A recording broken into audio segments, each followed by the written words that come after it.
I just noticed I saw this thing that said, "Oh, your mic is muted." I'm just talking. But anyway, what I was doing is giving the introduction saying, that this is a relationship advice show.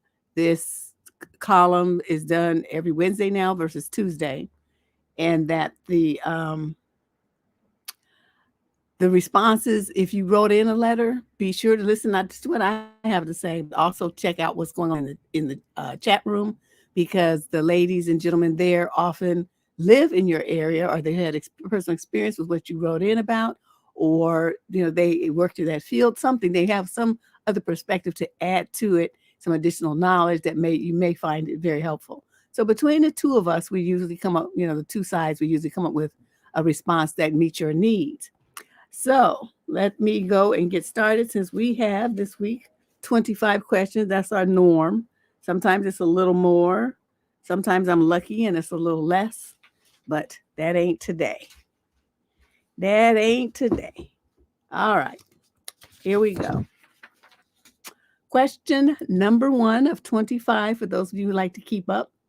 This is a young lady in the 20 to 34 age group. Notice how Candace has cut down on all the other stuff that's on the form. She don't even put it in there anymore. Summary of issue. Should I reach out to my ex? You absolutely don't have shit else to do? Then maybe. She says, I moved and I'm still unpacking. I just found a box with some of my ex's stuff in it. A shirt, a sock. I know, random.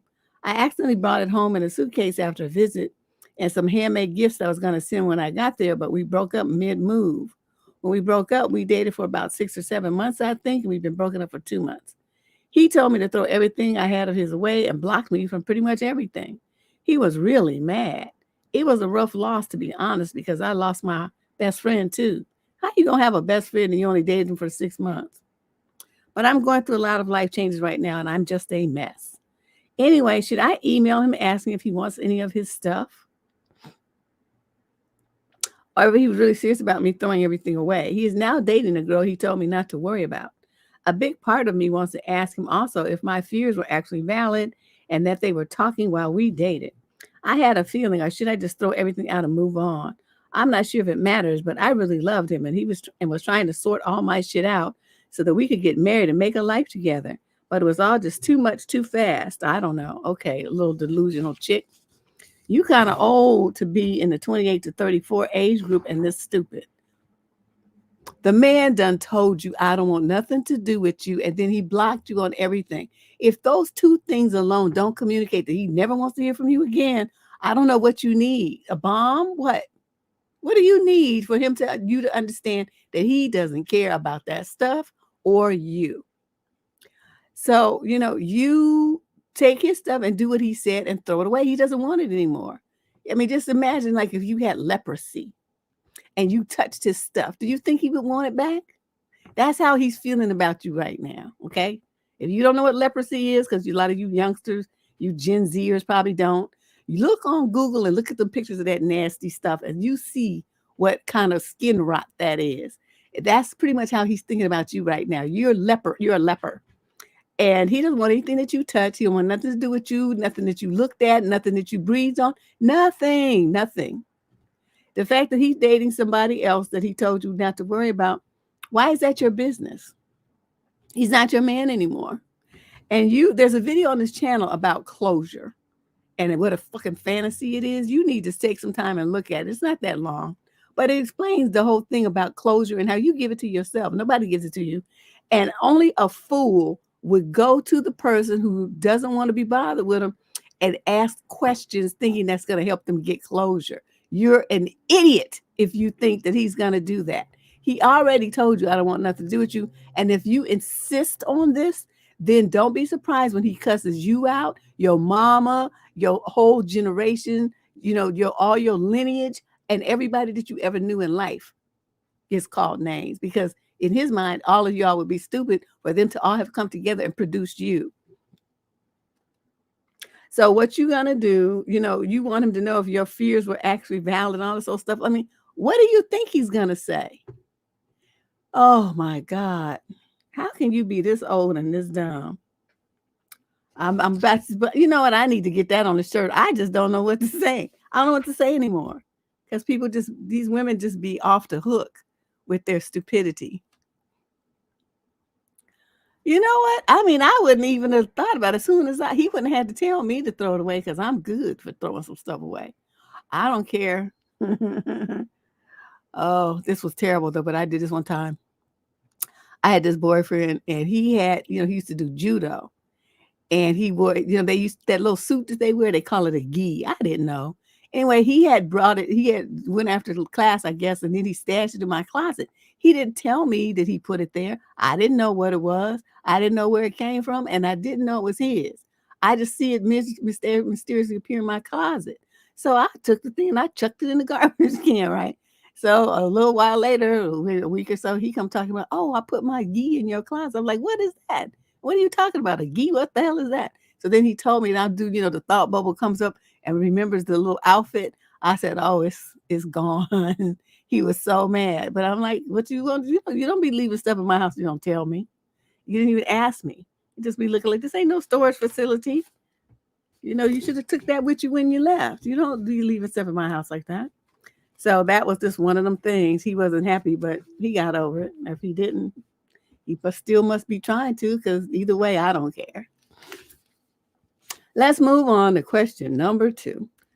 She's a young lady in the 22 to 27 age group. Summary of issue. Should I go on my friend's honeymoon with her? My friend got married 2 weeks ago, but since found out that her husband is not trustworthy and has decided to end their relationship over some issues that have come up just in the past 2 weeks. Wow. They have been together for 3 years and have a daughter together. It has to be another woman. She's asked me to go on her honeymoon with her in just under 2 weeks, and I'm not sure if I should go. I just took 2 weeks off of work and will be using all of my leave, but it's also a free international holiday to a country I've never been to. I would be going.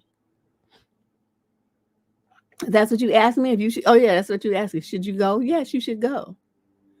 If you know using all your leave, big whoop de doo. I mean, if you want to take some more leave, get a part-time job and put the money in the bank so that when you take the leave from your main job, you have the money saved up in from your part-time job already to cover your bills or whatever. And plus, it's like if your budget is that tight, you need to get a better job, more education, or save more money. Anybody should have enough money in the bank that they can miss at least a week of work, and their whole shit don't fall apart. Okay, so do better money management. Stop spending and save your money. Cut corners, save your money. So you never know what's going to happen. You talking about going on a week of a trip, but what if you got sick? Something. I mean, what if one of your parents got sick and needed you to run out there and help them and stuff? I mean, you got to have a financial cushion in it. It should be, you're young, so it's not going to be any grand theft money at your age, but you should have at least a week's worth of money, a couple of grand in the bank that you will cover you for a couple of weeks like that. Yeah, Sliver. I don't know what he was thinking, but I was like, clown, take your shit with you when you go. Okay, question number 3. This is a young man in the 28 to 34 age group. Summary of issue. How do I tell my girlfriend that I would find her more attractive if she lost weight? Oh, he got a death wish for real. Wait, let me drink some water. These people are crazy. It's making me cough. Hi, Auntie Deb. I'm going to give as much context as possible because I already feel like an a-hole by writing this. When my girlfriend and I started dating, she said she only went for guys that were in great shape.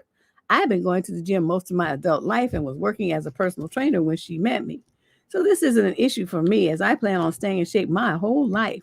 She also recognized the hypocrisy in that she herself hates. Oh, so she a little puffle up and she wants somebody who's fit and fine. Is that what he's about? She hates working out. I told her that while I would love to exercise with her, it's not a big deal. And I prefer partners of a healthy weight range. And she didn't have an issue. Fast forward a bit and she's gained weight. And it's more than I'm attracted to. Earlier in the year, her friends did a weight loss competition and she won. I was super proud of her and supported her as much as possible. In the months since, though, she's gained all of the weight back. That's what happens when you go on crash diets. You know that, Mr. Personal Trainer. Finally, I didn't pay too much attention to her because I love her and care about her more than her weight. The other day, she mentioned that she feels like my Nook drive has gone down in recent months. Like most millennials, I have depression, and that periodically puts a big damper on my Nook knife. So I chalked it up to that. She asked if there's anything she can do to help me, and the more I thought about it, the more I realized that I've become less attracted to her because of her weight. She constantly complains about old clothes not fitting and being too chubby, while also pinching at my size anytime I have fat there. Really? She wasn't skinny when we met, and I never expected her to be. I just think I'll find her more attractive if she loses weight again. The main problem is I don't know how to bring this up without being a huge jerk and causing a fight. It's a sensitive topic for everyone, and I just need to know how best to go about it. Okay. Normally I would say, that's mean. And, you, like I said at the outset, that you have a death wish. But when you frame it in that she's making all these damn demands and got all these expectations and pinching your sides and stuff when you gain a pound or two, and yet she's sitting up there looking like a roly-poly bug, well, then that puts a different perspective on things. You can't be expecting what you're not willing to give. And that's what I would tell her. It's like, honey, how you always be pinching the fat on my sides and stuff. I'm going to start doing that to you. Because you, when we first met, said that you wanted somebody fit and fine. Am I not supposed to want something like that too? I know you were a little rounder when I got with you and that didn't bother me. But since then, you have taken it to a whole new level. And it's not cute. So I'm just going to warn you now. So you want to be pinching on my fats on my sides? I'm going to be doing the same thing to you. So I don't know how this is going to work, but you have no right to expect anything from me that you're not willing to give me back. And that's what you should say to her. I know it's going to hurt her feelings, and I understand that, but she is a big girl. She's not big as in size. I mean, big as an adult. She's a big girl. So she should be able to put on her big girl drawers and handle herself like a woman. She want to be rolling around telling other people what to do. She's going to have to expect to hear the same. Okay, so that's what I'm going to say. You know, I'm surprised you haven't said that already. You must be scared because you thought you was going to die. Yeah, these women just be tripping sometimes. Question number 4. This is a young lady in the 35 to 42 age group out of the UK. And whoa, she put a location. Oh no. He's going to mention it because of the fact that she does it to him, Angelina. He's going to do that. I want him to do that. She's up there giving her subtle and passive aggressive signs of, you're fat, you're gaining weight to him. So she just deserves that right back because she's the one who put on more weight than him if what he wrote is true. All right? He's the one staying in the gym, not her. She hates to exercise. So she went on a crash diet and lost a lot of weight. But with crash diets, it's like a yo-yo effect. As soon as you go back to eating regular, if you don't exercise to burn that up, those calories that you're taking in, you're just going to put fat back on your body. You're going to gain weight. That's how those crash diets work. Most of them will work because you cut your calorie intake, but you also cut your nutrition. And then a lot of people then, they lose muscle. So when they go off the diet, they're actually their body fat percentage is actually higher than it was before they went on the diet because some of what they lost in the weight, the scale weight that they lost during their crash diet was actually muscle mass. So the percentage, the ratio of fat to muscle on their body changed. So yes, they weigh less, but they say the amount of fat that they have is the same, sometimes more. What they lost was lean tissue, and that's the only part of your body that burns calories. Muscle. So as you lose muscle, you're making your situation worse. And that's what happens with women who do on endless diets. So he knows that. And as a personal trainer, I know he knows that. So it's the kind of thing like, but she has no right to be pinching on his arms and his waist and all stuff and hinting you gaining weight. And she up there looking like a damn butterball. Yeah, that is what they used to call it, skinny fat. And I just never knew, and as an aside, okay, I had this client. Now, it's just, I don't know, Black people just tend to have more firmness. Even when they're fat, they're more firm.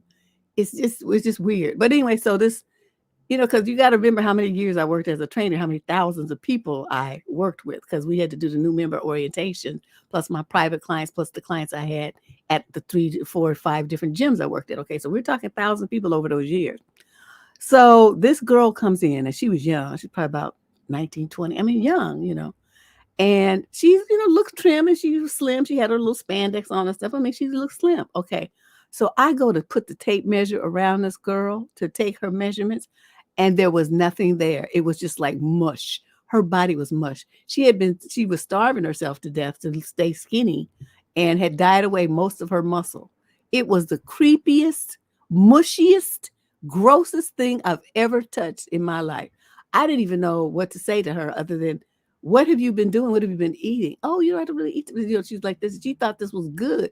I'm like, girl, you immediately need to start eating you some protein, doing you some green smoothies with protein powder. You need to rebuild your muscle because this is ridiculous. If something happened, like if you fell down, you probably wouldn't even have the strength to get up off the ground. She had no muscle. Her arms were like, you just squeeze. It's like it's not even as much firmness as a marshmallow, like a mushy banana. Like that. It was gross. I never touched a person like that. But that is a perfect example of someone who was at the extreme end of someone who dieted away all of their most of their lean tissue. She looked cute in her clothes. She was slim and she had a little stylish little gym outfit on and all this little stuff here.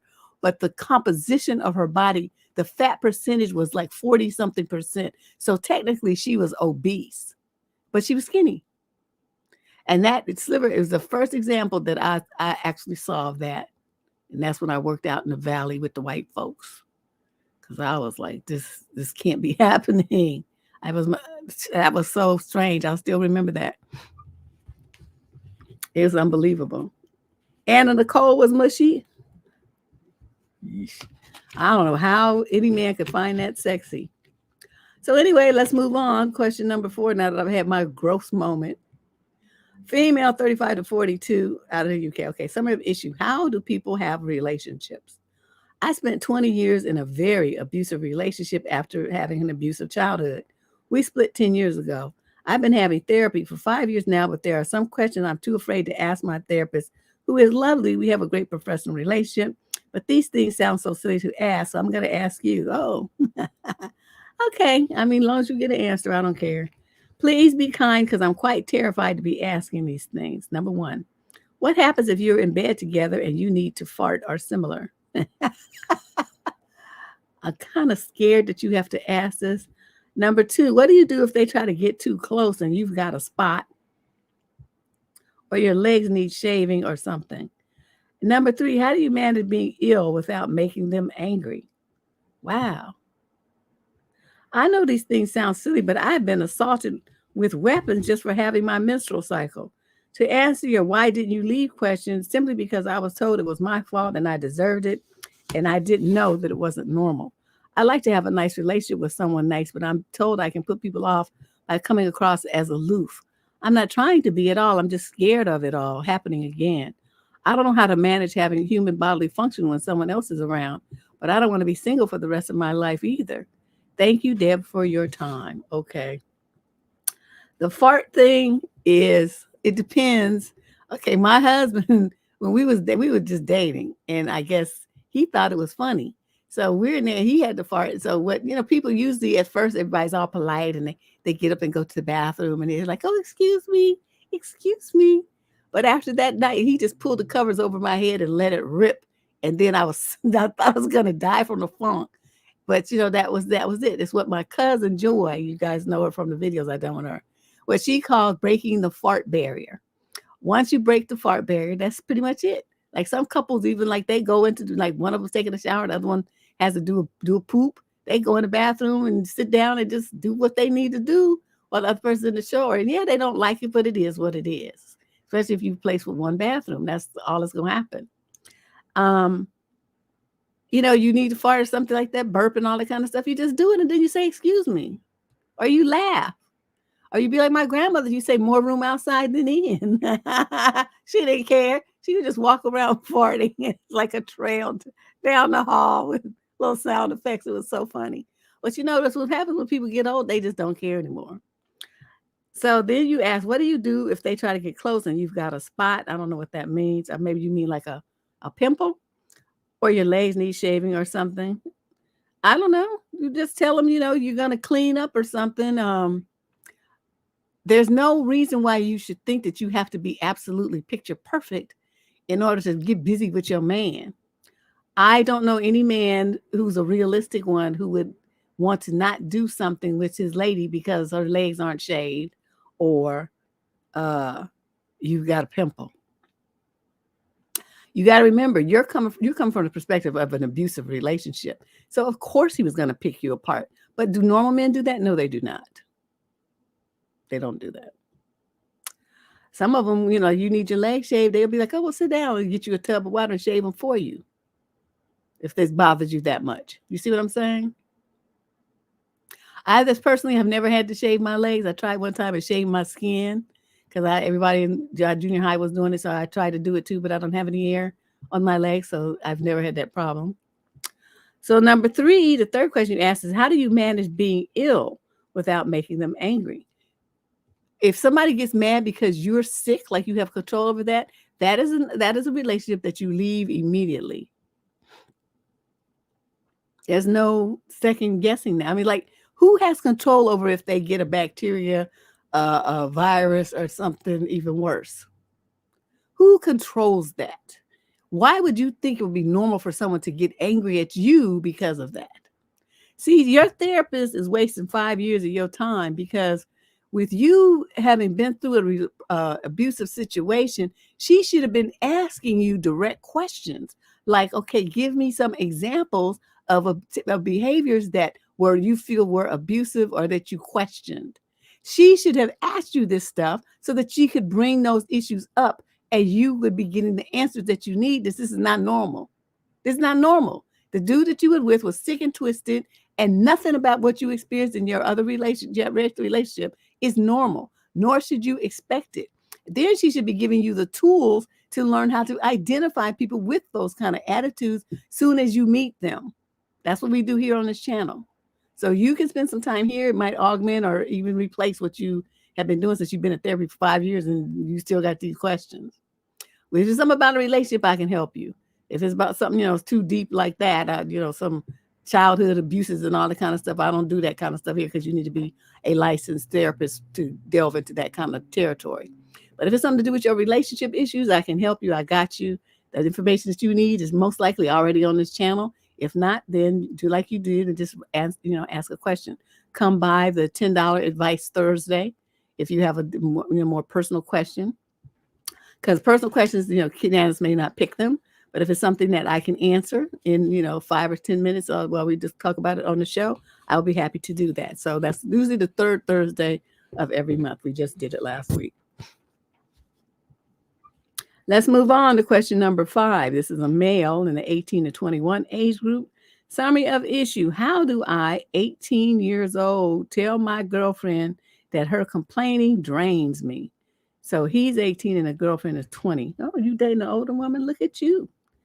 My girlfriend's always complaining about something. If it isn't her parents, it's her sisters or her friends or some random person she saw across the street.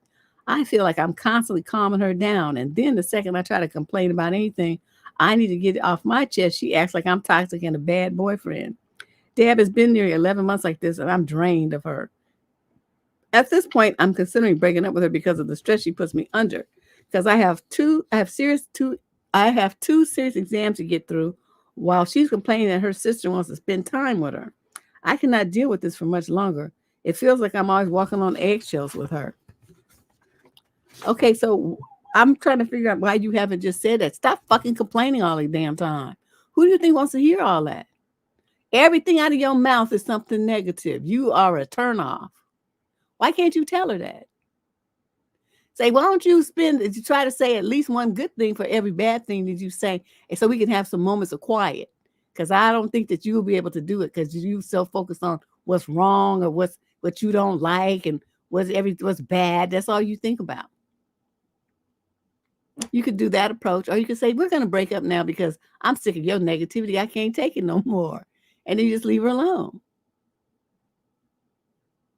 Whichever one works for you. That's what I would do. But you're going to have to tell her. You can't just keep hiding and being all passive and stuff. I swear these men today are so, you are young, you're a kid, you're only 18. So, you're still learning about this kind of stuff, but I find your nuts. Find your nuts. Don't ever let a woman run you like this. If anybody run you, if somebody's doing something that's like violating your boundaries or working your nerves, you need to tell them that it's working your nerves. Okay? Tell them. And then if they don't rectify the situation, then you leave them alone. It's not hard. Question number 6. This is a female in the 18 to 21 age group. Summary issue. My boyfriend wants to step up and be fully responsible for the father of his ex's baby. It's not his. And told me I had no say in this matter because he decided this with his ex. Wow. And yet you stayed. That's a perfect line for this situation. Give me some man I'm with tell me that he gonna step up and take care of some other broad's baby that's not his. And I'm supposed to be okay with it. Recently, me and my boyfriend's ex had a pregnancy scare at the same time. So he had 2 women possibly pregnant at the same time. And while I was dealing with that, my boyfriend tells me that he wants to also be responsible for his ex's baby if she is pregnant. To be clear, me and my boyfriend have been dating for almost a year and a half. He did not cheat on me. He just doesn't want his ex to have a baby that grows up without a father. Also, him and his ex are close friends, which he did make clear, and I already knew that.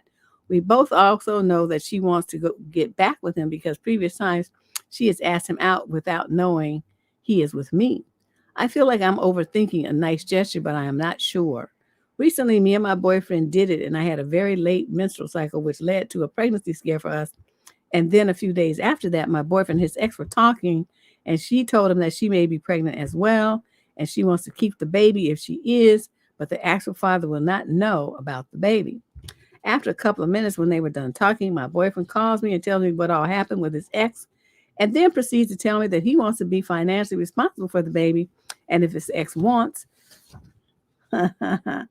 then he will also put his name on the birth certificate. I didn't really say anything except for okay, because he has told me that I had no say in the matter at all, and he was simply informing me a decision he made with his ex. To be honest, I just thought in the start that he only wanted to help his ex with the baby, which I thought was nice.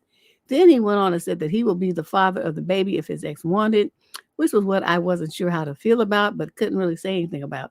What should I do about this? You should break up with him immediately. You should have broke up with him the second he said that. Do you really believe that this is not his kid? If you do, I have a bridge I'd like to sell you. Because that would mean that you is the most dumbest broad walking the face of the earth. Of course it's his child. He just didn't want to tell you that he was cheating. So he came up with this creative, very creative story to cover it. And, so he could still keep his hooks in you, but then still have his, dibs on her too. If she's even pregnant, how when they want a dude and they know he's that kind of dude that wants to, be a family man, they will create a pregnancy that may or may not be true, but let's just assume that it is. Because see, sometimes what happens is the dudes are stupid, right? So she says, oh, I'm pregnant. So then he starts barebacking her, thinking, well, she's already pregnant. So what difference does it make now? And then that's when she really gets pregnant because y'all men are stupid. You don't even recognize when you're getting gamed on. I don't care if she's pregnant, 9 months pregnant. You better strap up. These people are just like crazy. They don't be thinking. So young lady, what you're going to do is, he's going to claim the baby on the birth certificate and all stuff. That's his kid. And I've also said, men feel, and a lot of women don't want to believe this, men feel, the majority of men, not all, feel about their child the way they do about the child's mother. The two is a package. It's a very rare man that can separate his feelings for a child that comes from some broad that he can't stand, and then just a kid. Most men can't seem to do that well. If they love the woman, they're going to love the kid. They even love the kids that she had with other men because they love her so much. But if he doesn't really care about her, he's not really going to be he's not going to be excited about having no kids with her. He's going to leave her. He's going to leave the kid. He's just not going to want to be bothered with either one of you. And that's what we have a rash of, young ladies who don't understand that. And they think if I have a baby for him, that he's going to stick around. No, he's not. Because he never was into you like that. He didn't really care about you like what you trying to fantasize. So that's what you need to do is read the handwriting on the wall. As I say, read the room and get your stuff, separated from him. Your year and a half with him is over. The relationship you had with him is now over. And he's going to be back with her and with this fantasy imaginary baby that they're going to have. Question number 7. This is a female in the 22 to 27 age group. Summary of issue. How do I tell the most unhygienic guy ever that I'm not interested in pursuing to date him? She says, this guy is gross. These are bullet points. This guy is gross. He doesn't ever want to take a shower. His dog shits and pisses on the floor. He stinks. The nook is awful. Well, I wonder why you think you have to tell him. He should know that if his house is that nasty. How do I tell him this in a nice way without being an ass? I don't know. Because I'd be like, your shit is toe up and I'm out. We slept together twice at my house, so I didn't know about this until yesterday. That's why I wanted to close things off. No hand of his is going to touch my body anymore. He is a very sweet guy, but I'm not his mom, and I'm not the person that should be telling him to clean his damn house. Okay, my thing is, if you knew that he didn't want to shower and the nook was awful and he was stinky, those are things that you knew before you ever went to his house. So the fact that, all this other stuff is going on at his house is like a side effect, something that really is irrelevant. But you had some man in your house, in your bed twice, who stinks, who delivers some stinky, raggedy nook and doesn't want to clean up his body. And yet you slept with him. Not once, twice. So I got to look at you like, what the hell is your problem? You trying to act like this is all, because he's so nasty and stuff. But you must be nasty too, because you accepted this shit. There's no way in this world a man took off his clothes and I smell some funk that he's getting anywhere near my sheets. No, you're not gonna mess up my beautiful Egyptian cotton sheets with your funk. That's not gonna happen. Get in the shower. If you can't do that, then get your stuff and get out. Those are your two choices. Yeah. Just all funky and stuff, and then trying to get in somebody. And them the kind of dudes, they don't clean, so they get a scooch around on your sheets and leave skid marks on your sheets. I had a dude do that one time. I was so gross. Do you know what I did? I put them sheets in the garbage can.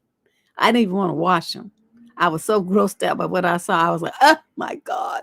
I just took them off the bed and threw them away. I couldn't take it. So, yeah, you need to raise your standards, chick. And then you wouldn't have had this problem. As soon as he took off his clothes and you smelled them wafts of fumes coming from his body, you would already known what time it was. And somebody who cares that little about themselves is not going to be a student, no kind of like have practice skills in that area. He's just gross and nasty and disgusting. It takes a man, he has to be put forth effort to learn how to be a good lover. That takes work. It takes study. It takes good communication with partners. It takes work. You got to put in work for that to happen. So, most of these dudes don't even talk to women. They just want to text you to death. They watch popcorn and they try to think that that's something that women want. They have no bedroom skills at all. They are the worst lovers in the history of humanity. They're awful. And I mean, the young ladies, I don't know what y'all be doing while you be still trying to sleep with them. They don't know what the hell they're doing. And you just be sitting there just letting them use your body for a good time, not getting shit out of it. I just don't understand it. They wouldn't be getting shit from me. Let's move on to question number 8. This is a young lady in 18 to 21 age group. Summary of issue. My roommate claims that my boyfriend and I have an unhealthy relationship. My roommate brought up how my boyfriend and I might have an unhealthy relationship, and I completely disagree, but I don't know how to tell her otherwise. Her reasons are I stopped going out to parties and clubbing in the bar. She never sees me around anymore, and when she does, it's with my boyfriend. And when we do go out, I always end the night early and go to my boyfriend's house. I want to preface that I'm actually attending my university classes, and I'm still active in all my clubs and extracurriculars. So is he, but we agreed to put our academics before each other. To counter her claims, I don't go out anymore because I don't enjoy going out. I've reduced my frequency of partying even before I met my boyfriend. However, due to her request, I'd go out with her here and there, most of the time which I'd be sober and take care of her. Now my weekends are busier because my boyfriend and I do things we enjoy that don't involve alcohol or spending money or getting high. I prefer this lifestyle. I am often alone, usually at night after my classes or early in the day. That's the same time my roommate goes out or is doing her homework or hanging out with her friends. Last point is similar to the first. I don't enjoy going out. I still attempt to go out sometimes, but it's stressful for me and drains my energy. My boyfriend lives near the bar, so it's very easy to just go back to his place after making my appearance and socializing a bit. Also, being with my boyfriend has made me a better person. He encourages me to study and follow my goals, and we both make time for our friends and keep our lives separated. I don't feel the same about my roommate, who usually wants to get drunk or high or spend our time talking about all the boys she had failed talking stages with. I don't know how to make her understand that if anything, I have a healthy relationship now. You don't worry about what she thinks. You don't try to make her understand. What you do is say, me and my relationship are off limits of conversation. You are not to talk about my relationship or my boyfriend or me, because what we got going on and how we do it is none of your business. That's what you do. You shut that down. You don't have to defend yourself. You just shut it down. That's two different things. Defending yourself, you're going to enter into exchange with her. You're going to try to get her to see your way. You're going to be using logic and reason and, trying to talk her into believing that things are as you say versus how she believes they are. That is a waste of time. One thing Deb don't do is waste time. Remember, time is finite. You only get so much of it. Your time would best be utilized rather, doing positive, productive things for yourself, like, something with your clubs or your classes or something fun for you personally. not arguing with her who's got, her own perspective. I believe most likely it's based on the fact that you're not available to rip and run the streets with her anymore, and that you're, not into her dealing with a whole bunch of different dudes' lifestyle. So it makes her feel kind of alone, envious maybe. So she's trying to pick at your relationship. So anyway, like I said, you don't do that with her. All the stuff that you wrote, trying to quote, make her understand. You can't make anybody understand anything. They either do or they don't. But what you don't seem to understand is that it's not your job to make her understand anything about your life and your relationship. That's not your job. You just say, look, yeah, I heard what you got to say, but guess what? I don't care. I'm going to do what I'm going to do, and you're not going to talk about my relationship anymore. That's our boundary. You can talk to me about food, trips, travel, whatever you want to. But one thing we're not going to do is talk about my boyfriend and my relationship. Anytime you attempt to do that, I'm going to get up and walk out of the room or just shut you down. If we're on the phone, I'm going to hang up. That's what's going to happen. Are you okay with that? I guess it doesn't matter if you are or not, but I'm just telling you that's what's going to be happening. And then she would just sit there and look at you. And then you got to remember to follow through. Every time she says any comments about your boyfriend, say, look, I told you that's off of limits conversation. I'm not going to respond to that. And then you don't answer her. You don't defend it. You don't attack it. You don't explain it. You don't justify it. You don't do anything. You just shut it down. And then she'll learn. But really, I mean, are you living on campus? So you got to stay there? If not, find someplace else to live. Question number 9. This is a female, 28 to 34 age group, male, same age group. Summary of issue. My boyfriend of 7 years won't commit to me. Oh. I'm 35 and I've been with my boyfriend. He's 33 for 7 years. Wow. Going on 8 years in September. I'm not sure if this is too pertinent to my issue, but we have known and liked each other since we were 15 years old and reconnected later in our mid-20s. Anyway, the amount of time we have been together, we have lived together for 4 years and we have a dog together. To this date, he has not proposed to me, nor do we have any kids. We have previously talked about children, but he worries about not being ready, and we haven't really broached the subject of marriage. We just had a small argument over how he still has all his personal mail go to his mom's house, and nothing goes to the house we shared for 4 years. Most recently, he tells me how he plans on buying a house with one of his siblings.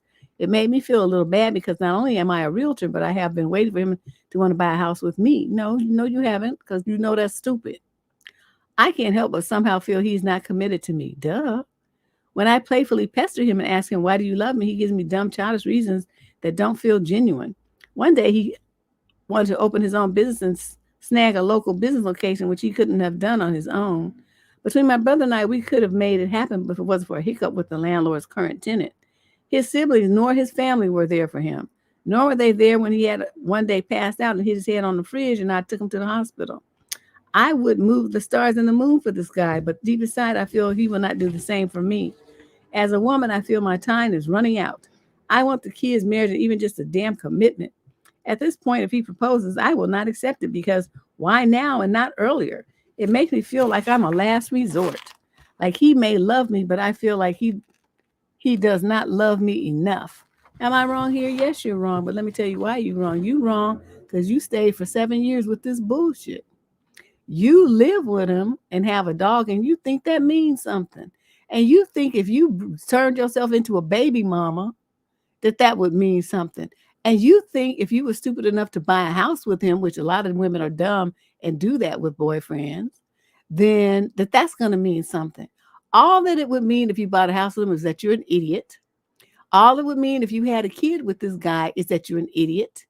All it means that you staying with this guy for more than one day after you get this response to your letter means you're an idiot. The 7 years you spent have been 7 years wasted of your life. Get out from this situation and go find somebody else. You can have the kids and you can have the family and the husband and all that stuff. You're just not going to have it with him. Wake up and smell the coffee. Read the room. There's nothing about this man's behavior that says that he's in it for the long haul. The fact that he won't even get mail at the house, he sends his mail to his mother's house, that alone would tell you that he ain't about what you're talking about. He wants to be able to dip out at a moment's notice and not have to leave anything there of importance. Not even a letter, a bill from the utility company, nothing. That's what he's telling you. You're just what I call a relationship of convenience. You're some ass in companionship. That's it. That's all you are. So as soon as you recognize that, which I'm shocked that you haven't in all this 7 years, then you will understand what time it is. You will kick him out of your house, tell him to go over there where he gets his mail and take all his stuff with him when he goes, change the locks and go on with your life. That's what you should do. I'm just like, ooh. It's not, I don't know if it's terrible. I don't know if it's terrible, but it's like, why are so many women so stupid? Why do they stay in a situation where they claim they want something, they're not getting it, and yet they stay year after year after year after year, just like begging the dude to love them, begging him to give them what they want instead of just being a queen and saying, well, I'm not going to get it from you. I'm going to go get it from somebody else. That's my attitude. I'm going to get what I want. Now, who I get it from, that's flexible. But these women seem to have the reverse. They're flexible about what they want, but they insist on getting it from this one guy. So I don't understand that. Especially when he's showing them in every way possible that he doesn't care and he doesn't see them that way. It's not going to ever be that way. Wow. Okay, so let's move on to question number 10 of 25 questions. This is a young lady in the 35 to 41 age group. Summary of issue. My husband decided that he wants kids and he's upset at the changes that I want in our relationship for me to agree to it. When we first got together 4 years ago, I didn't want kids and my husband was the other way, aka put the ball in my court. With no plans for future children, there were things in the relationship that didn't bother me, like me doing all the cleaning. He just doesn't care if things are messy, so I knew up front that if I wanted a tidy house, it'll be on me to get it that way. Him using nicotine, not cigarettes, but oral nicotine. Oh, chewing tobacco? Ew. Him forgetting to feed our pets and clean their litter. Me doing all the dishes, etc. He probably has ADHD and struggles with remembering daily tasks or noticing messes.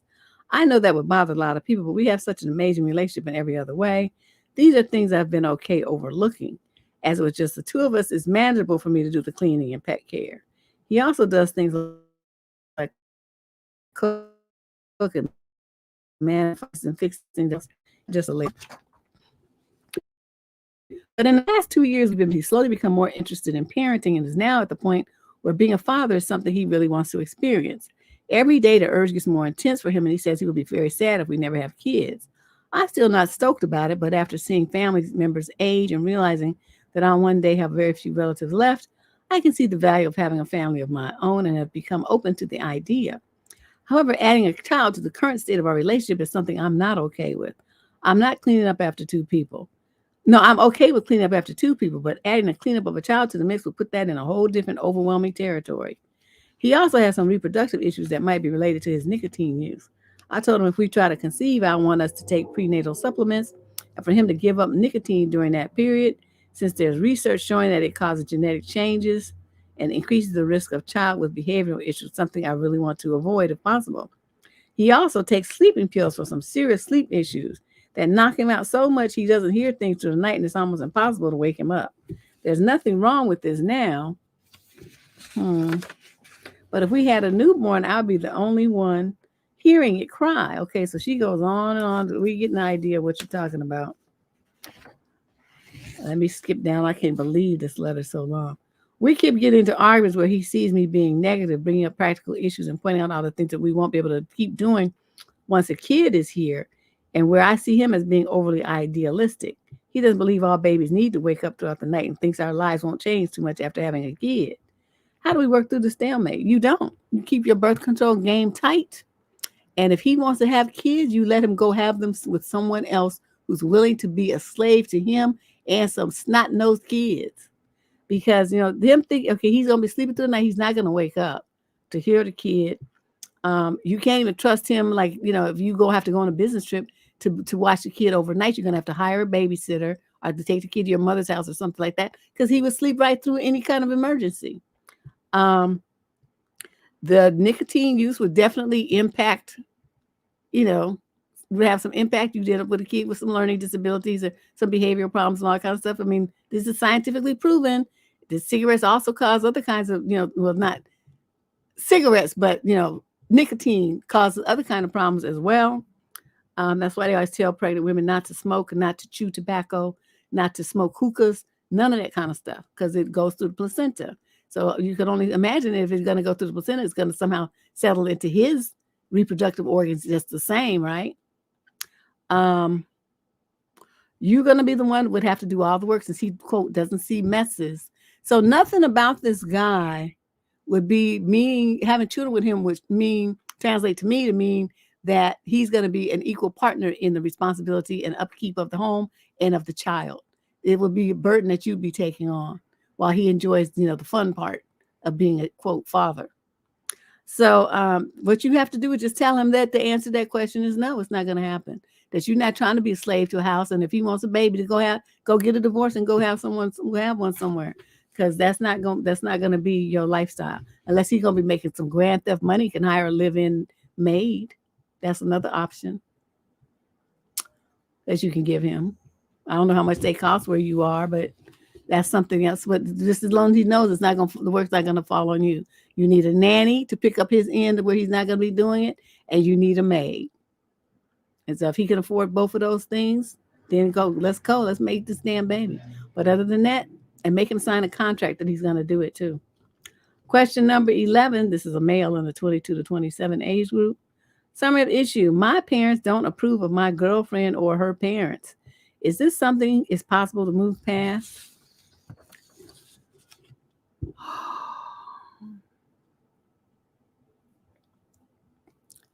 You in the 22 to 27 age group and you letting your parents run your life. See, I'm telling you, these men are not men anymore. They're all pussies. They all have the JJs. They don't have no testosterone in their whole body. Why would you let your parents dictate your relationship and you in the 22 to 27 age group? Teenagers, yes. Adults, where you kicking it on your own, paying your own bills, paying your own taxes, driving your own car, paying your own rent, doing your own life planning and all this stuff. Why would you let your parents tell you anything? I let my parents tell me shit. And even when I was a teenager, I didn't let them tell me nothing. But let's see what kind of dumb shit you doing. My girlfriend and I have been dating for 2.5 years. I wholeheartedly love her. I think she brings a lot of joy to my everyday life. She's optimistic. We enjoy doing things together. And I enjoy doing mundane tasks with her, even things like cleaning the apartment. Okay, that's good. We don't fight often. And when we do disagree, we resolve it amicably without hurting feelings or raising voices. I could go on and on. So you guys have good communication and good problem resolution skills. Those are rare traits to have in a relationship. However, my parents, who I respect a lot and have a great relationship, recently confronted me about my relationship. They have a number of concerns, including her parents may be immoral. Their example is at a group birthday dinner, her dad took the bill on his credit card and everyone paid him in cash afterwards. It later came out that he partially overcharged all the guests and my parents were at this dinner. For what it's worth, I have not had any issues with her parents personally, but I do not know them well. This has become a major cause of anxiety for me as my parents keep stressing that marrying the girl is marrying the family. Okay, so what proof do they have that he, quote, partially overcharged all the guests? Was that to include tax and tip, the gratuity? Because, most people, they look at what they ordered on the menu and they just put down the money for that. They don't round up to include whatever, because in some, it could be 10% or more in sales tax, plus the tip, another 15%, 20%. I would more likely think that that's what he was doing, to include their share of that, rather than to accuse them of doing something wrong. Okay. Still on her parents. My parents believe her parents are uneducated and poor. We are upper middle class, certainly not rich. While they say they don't care about socioeconomic class, they say that her childhood experience was very different from mine and will lead to conflict in the future. Moreover, they stress that her parents will likely ask me for money in the future, which could create financial stress for me. So what, you don't know how to say no? And notice how your parents are not saying anything factual here. It's all conjecture. What ifs, maybes, possiblies. Have they ever asked you or her for any money in the present? If they haven't, and they're both, of working age and they're doing what they need to do, why do you think that they would ask you then? And a lot of children help take care of their parents when the parents are older, even if they do have money. They help them with tasks, services, or they buy things for them or pay some, put bills in their name. Like we had a lot of my mother's bills in our name. My brothers paid her cable and utilities and stuff. I bought her a computer, set it all up. I bought her a new TV. We would give her money, take her out, got her debit card. We would all put money on it for emergencies for her. So it's like, that's what you do. Even if she had her own stuff, that's still what you do for your parents because you don't want them to have any hard times. So that in itself, I don't have a problem with. Let's see what else they're complaining about. As a corollary to number 2, my parents believe she is taking advantage of me and, quote, taking more than, quote, giving in the relationship. As an example, we both still have separate apartments, but mine is much nicer. And she effectively lives at my place most of the time without paying rent.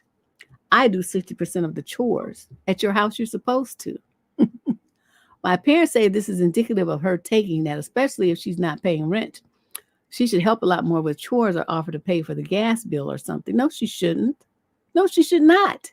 Your parents are really stretching this year. So they want her to come to her boyfriend's house and have to pay all the bills at her house and then still have to help pay bills at yours too? Wow. My argument is that she does what she can. And I don't think she's taking advantage of me, and she still does have her own rent to pay. Exactly. The final point is my parents don't think she's very intelligent and may lack substance. This one hurts, as I will acknowledge that she is the most academically bright person. But I think we get along very well together and are happy and enjoy having a good time.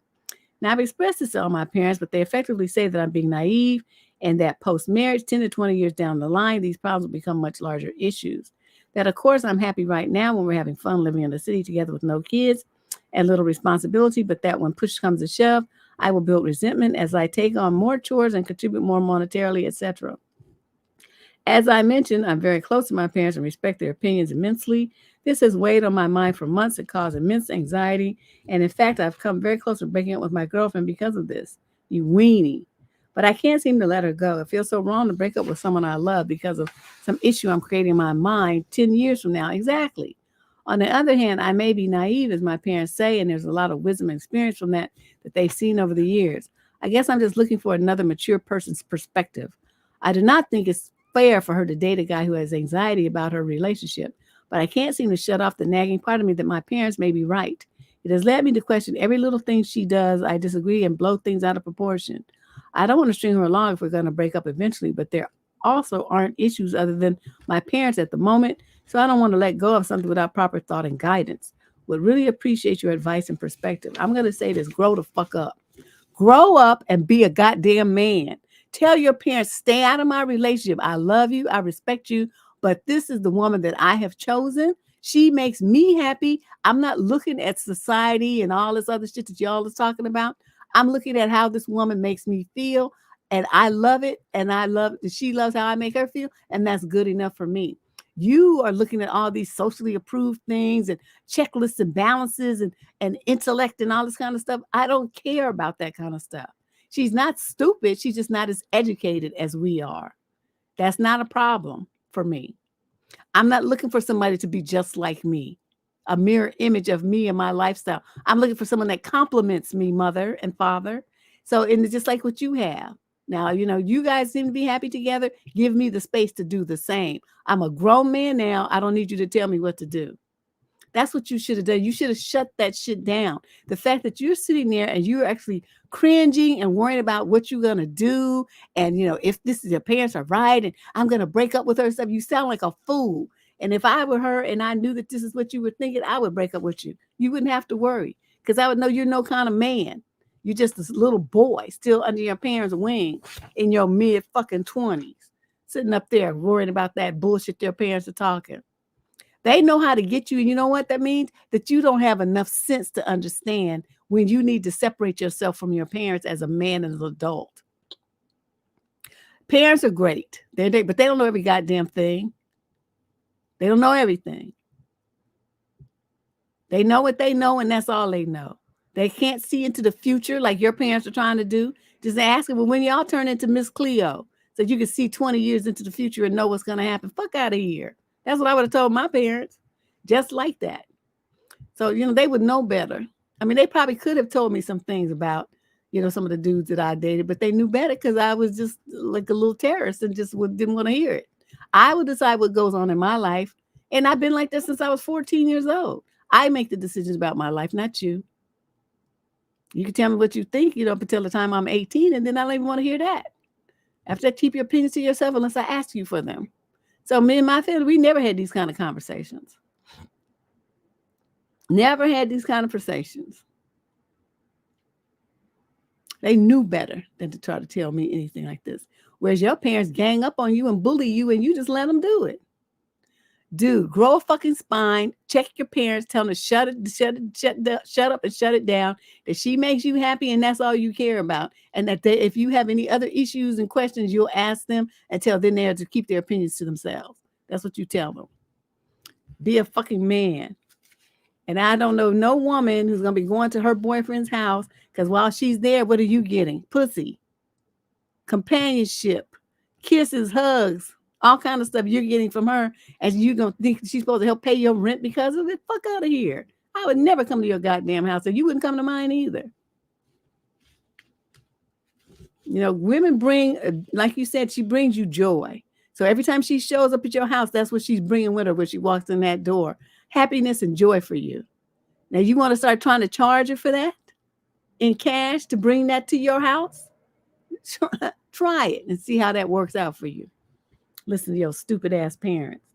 Question number 12. This is a female in the 28 to 34 age group. Summary of issue. How do I set firm boundaries with my mother without coming off as uncaring? Oh God, these parents. I love my mother, but where we used to talk and FaceTime on a near weekly basis, I now actively avoid contacting her because she has become my grandmother's primary caregiver. And when we talk, she goes on tangents about how tired and stressed she is, and all the nitty-gritty of her care and all the difficulties with the power of attorney, etc., etc. I absolutely understand she's burned out and needs to vent, and I have directly asked her to speak to a therapist who can perhaps give her better coping strategies. But she responds with, but I can talk to you. I've explained to her that since I work in healthcare, I am absolutely burned out from having to be an emotional support person all day, and I cannot be one for her as well. I've also said that I prefer if she only brings up issues related to my grandmother if I directly ask, because it makes me feel tense and also makes things awkward when I call my grandma. I love my grandma, but having my mother vent to me for 10 to 15 minutes at a time about the day does not change their circumstances or improve anyone's well-being. I'm not great at setting and enforcing boundaries, but when I do try, she makes it seem like I don't care what she's going through or what my grandmother's going through. Then let her think that. I would not give a fuck. Think whatever the hell you want to think. But what I'm telling you is I don't want to hear it. I hear this at work where I'm getting paid to hear it. I don't need to hear it from you. If you want to talk to somebody, go and get you a therapist to do that with. And, they have this stuff called respite care. For check with social services and get the number for the respite care and recommend your mother so they can call her and set her up with respite care. Depending on what the needs are, because don't sound like your mother's that young herself. She might need more help than they might be able to get some in-home support services through IHSS. So, to help your mother out. But you need to take the lead on that, Miss Working Healthcare. You ought to know this already. I shouldn't have to tell you this. So that's your way of you listening to the complaints, but you're not doing nothing. So get off your ass and do something. You work in healthcare, you should be having some resources right where you work that could help you direct you to the right people. Just all you got to do is ask. And that's how you can help your mother, okay? Because she might not know about those resources, but you working in the field obviously do. But yet you're not getting off your ass and doing nothing about it.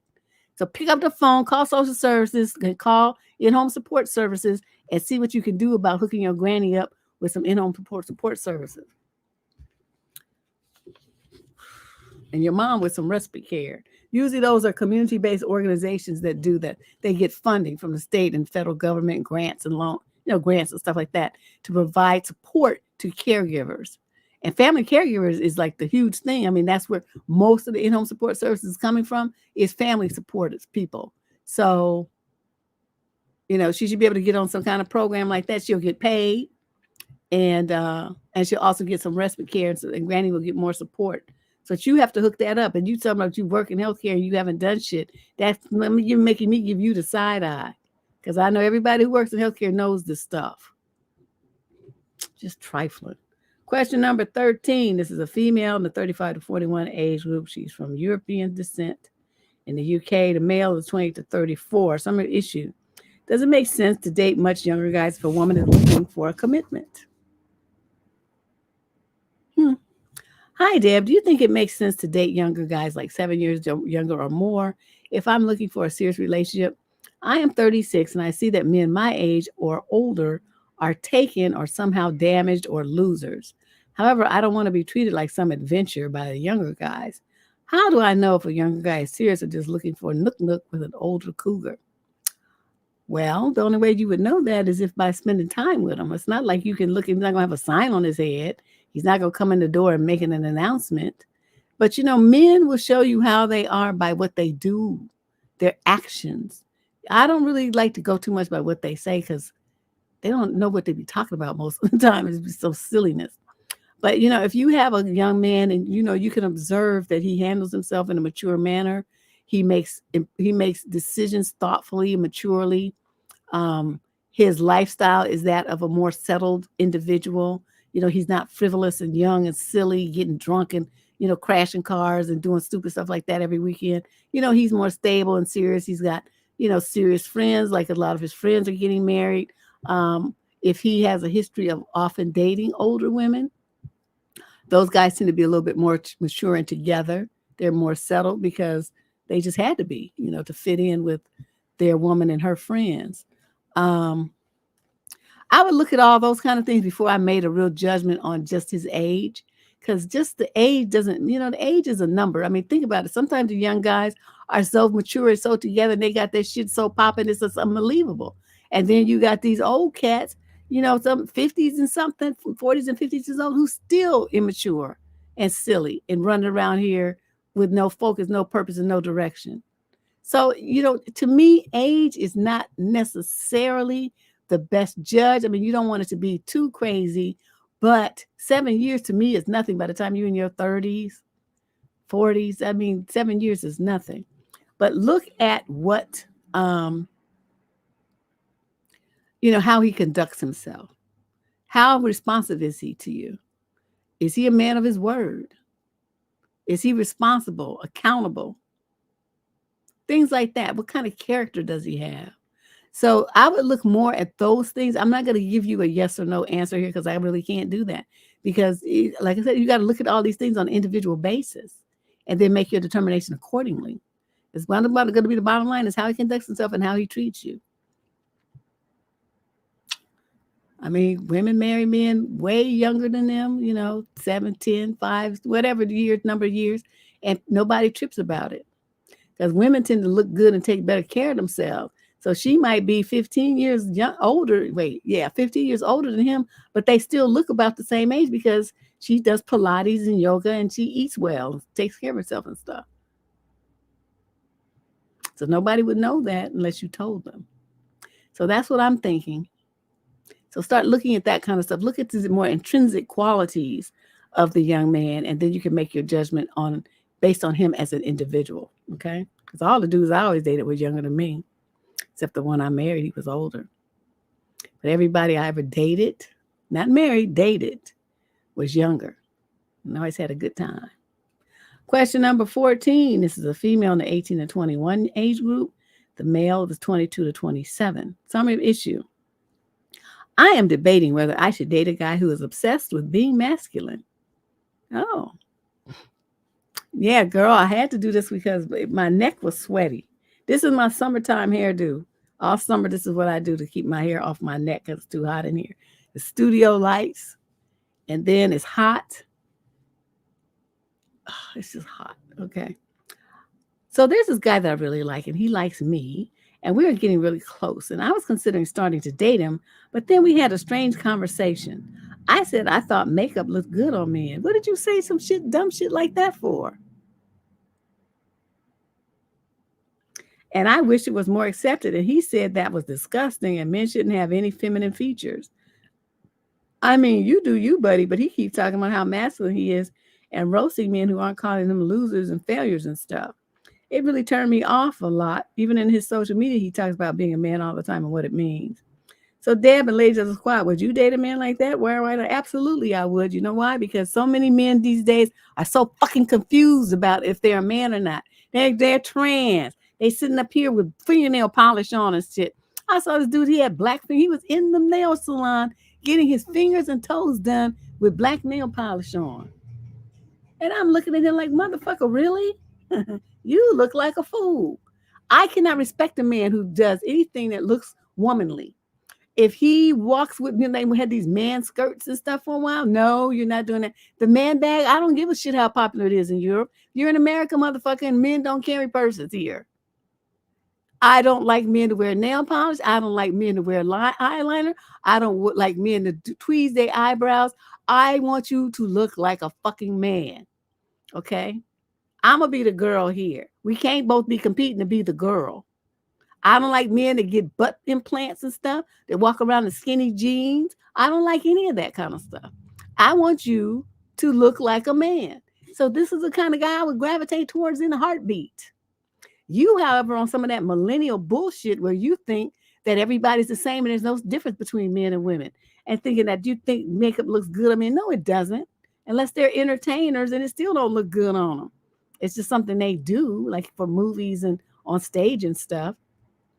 But if you're not in an entertainment field, then no, you don't need to be wearing no goddamn makeup. If you got fucked up skin, go to a dermatologist and get that fixed. Since they wear makeup. Oh, hell no. You know, I dated this guy who was a model for a hot minute. And you know why we broke up? Because, you know, that was in the 80s when fashion fair makeup was, you know, all the rage. Y'all remember fashion fair with the pink cases? So here I am, and this motherfucker is in the bathroom putting on my fashion fair makeup before he goes to do a fashion show. I was done, like done. And I'm like, what are you doing? Because we know we had the same color. So he, you know, could use my foundation and stuff. So he in there with my eyebrow pencil and mascara and putting on the foundation stuff and powdering up his skin and stuff. I was done. That was it. When he left, I called him. I was like, you know what? We're not gonna. This is it. We're breaking up now. And he's like, why? What did I do? I said, you used my makeup, and I just don't like that shit. It did something to me to see him sitting there getting pretty. I just couldn't do it. It just turned me off. I just could imagine my father like, what kind of bitch ass motherfucker is you dating? I could just hear my daddy's voice in my ear. So I was like, oh no, yeah. But he was a model. Yeah. The H man. Houston. It was down in Houston. And he was a model. And I'm like, I didn't even care. No. We're not doing that. So yeah, young lady, I think you're confused. You're confused, and you need to understand that there are some men still on this planet who are proud to be men. They love being men. It means something to them to be called a man. Not just a male, but a man. There's a difference. And there's so few of them still around. If I ran into one, I would just be all over him. Because most of them don't know what the fuck they talking about. They want to be girls. And then, you know, they want to cry and all this stuff. They have all these effeminate kind of behaviors. It's a fucking turnoff. And people are like, well, you know, we shouldn't have all these strict gender rules. Yes, we should. You know why? When it comes to that kind of stuff, because women genetically, sexually are not attracted to feminine men. It's like you have to feel like you're gonna be a lesbian or something. You're gonna be with some dude who's got more girly tendencies than you do. That's a turnoff to me. I want to see some muscles. I want to see some buff. I want to see some whiskers. I want to see hear some deep voice and shit happening. I want to see some height. I want to see some muscularity. When you take off your shirt, I want to see some chest, back, and some arms. That's what I want to see. I want to see your legs when you put on shorts. I want to see muscles there. I don't want to see two toothpicks. That don't work for me. These dudes, oh my God, they're just so girly. Yes, masculine men like that. Tell y'all that got the dude that was falling down the street, the white dude with the Denzel what? He had, even though like I said, he kind of had this like hardcore. I mean, nobody I would really mess with, but still he was very masculine, and it's his energy exuded that he was a confident, in charge of himself man. There's nothing about that guy that was girly or feminine. And so, you just feel it. It's just a different kind of energy those men exude. And it's very attractive to women. So guys who can't figure out why women don't talk to them, it's because you don't have no masculine energy. You're fucking girl. Too girly. Yes, The Rock. Oh my God. Yes. You see what I'm talking about? Even little Kevin Hart, he's been working out and stuff. He's upped his masculinity scale. He used to be kind of dweeby looking, but he's gotten some buff, I guess, because he's been hanging out with The Rock. He's been working out. But he has some shoulders and some back now. It's like, oh, look at Kev. I call him Kev because he's so little. Yes, some hoop earrings, girl. And them things, them discs and stuff. I don't like that look either, where you could see through the ear. I don't know who thought that was a good idea. That just looked like an alien or some shit. I don't know what that's all about. Yeah. So anyway, that's my long-winded answer to your question, girl. Question number 15. This is a young lady in 28 to 34 age group from Dallas. Summary of issue. How can I be a hustler like you? Oh, this is more of a question about my relationship with my career and myself. I came from poverty and chose the most sensible career path, which was engineering. Now that I'm years into my career, I find it extremely difficult to try to push forward and even try to get a promotion. Now that I'm 28, no longer living life on survival mode, I realize that I actually have a lot more skills and things to offer to society than engineering. I know engineering is hard for most, but for me, it's so easy and mind-numbing. The people I work with bore me to death too. I feel I have to lessen myself whenever I go to work. I'm very creative, analytical, and empathetic. I've listened to your show for a while now, and I'm in awe at how many jobs you've had. Yes, child. You in awe, but future, prospective employers were like, what? They see it as like I'm unstable or something, which I really am not. It seems you always did something that captured your interest and possibly had multiple streams of income. Yep. I believe I have the mindset for this and would flourish either owning a business or working on multiple ventures. I just don't know how to start. I'm planning on going to networking events around the city this week, but what else should I do to get a feel for what works for me? How did you come across the multiple job opportunities that you had? That's really interesting. They just kind of fell into my lap for the most part. But I have to say, when the opportunity presented itself, the one thing that made me have those opportunities, successfully conquer those opportunities was that I had the belief in myself that I could. So just because I never did it before didn't mean that I couldn't do it. And I've always believed that about myself. If you could do it, I could do it. And I could probably do it better than you do. I've always believed that about myself. So then I go about proving it. I've only been wrong once.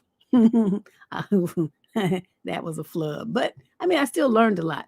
But what I would suggest that you do, they have these like aptitude tests that you can take for those career centers and stuff. Where are you? Texas? I don't know. Well, here in California, they have something called the One Stop Job Center. They're operated by the state of California. So it's free. So you go and you take these aptitude tests. It's like a computerized thing. And then it tells you at the end of the test what your strengths are and what would be the best career choices for you. Mine were always the things that I always ended up doing. It was just so interesting. And I didn't take this test until I was well into my 40s. And then I found out that all the things I had done prior in my life were all things that this machine, this program said the things that I should do. And I'd already done them. So I found that fascinating. So look around and see if they have something like that in Dallas, or even online, some kind of career counseling type of thing where you can take a career aptitude test. I believe that's what it's called. And it's long. I mean, it takes a while to take the test. It's like 100 or more questions. But I think that'll be a good place for you to start and kind of hone in on what your interest and what your skill set is, and as you answer the questions, where your abilities lie. And it'll put it all together for you and pop out some ideas for you to pursue. Now, those are things that you can do. In addition, you can, set up your side hustle. A lot of people do that. They start a side business, which they operate in the evenings on the weekends until it becomes so big that their big main job is interfering with their side hustle. And then the side hustle becomes the main thing and they let the job go. You could do something like that. But that's what I would do. Yeah, everything is always, I don't know, because like even when I was in college, right? And I started with the advice column there in a little newspaper. I was, I had these little community newspapers. I was just doing a little internship. There was no big deal. But they had a lady who was writing the advice column and a man on the street type column too. She was doing both of those things. And she came in one day and said that she had gotten proposed to and she was leaving the state and she was getting married. And she got her stuff out of her desk and walked out the door. That was it. That was her notice. So we're on deadline right now. Like, oh my God, we got this advice column. She didn't do her column. She didn't turn her column in. Who can do it? I raised my hand. Here I am, 19, 20 years old. I'm like, yeah, I can do it. And they looking at me like, what the fuck do you know? But I did it, and I did it in the same, humor style I do now. And people loved it. So for the rest of the time while I was in school, I did that column. So it's just a matter of sometimes it's just being in the right place at the right time, but it's also having the belief in yourself when an opportunity is presented to you that you can make it happen. That's where most people fall down.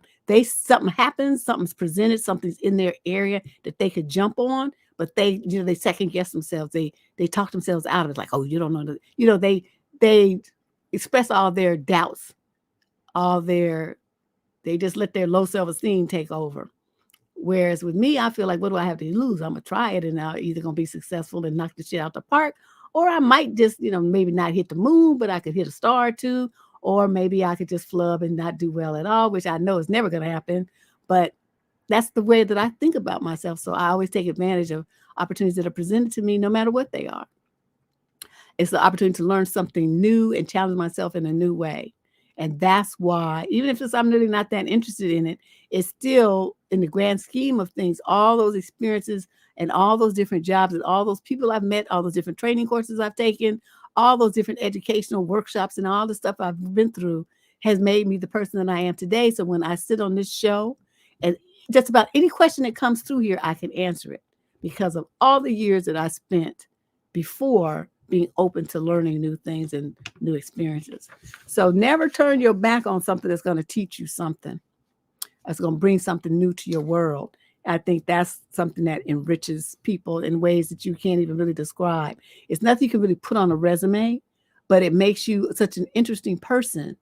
There's such amazing knowledge of the world and of people and situations and history and just everything. I think I know a little bit about pretty much everything, and then a lot about, most things. But I know at least a working knowledge of tons of stuff I'll never actually use. But I've heard about it. I've read about it. I've taken a class in it. But like I even took a class in networking, Microsoft networking. I took a whole years of study. I didn't want to do that, but you know why I did it? Because I felt like it would be something good for me to know, because everybody was becoming certified in Microsoft networks and servers and stuff. And I wanted to know what that was all about. So I signed up for one class and took it for a year. No point to it. I just wanted to know. So stuff like that. Stay open.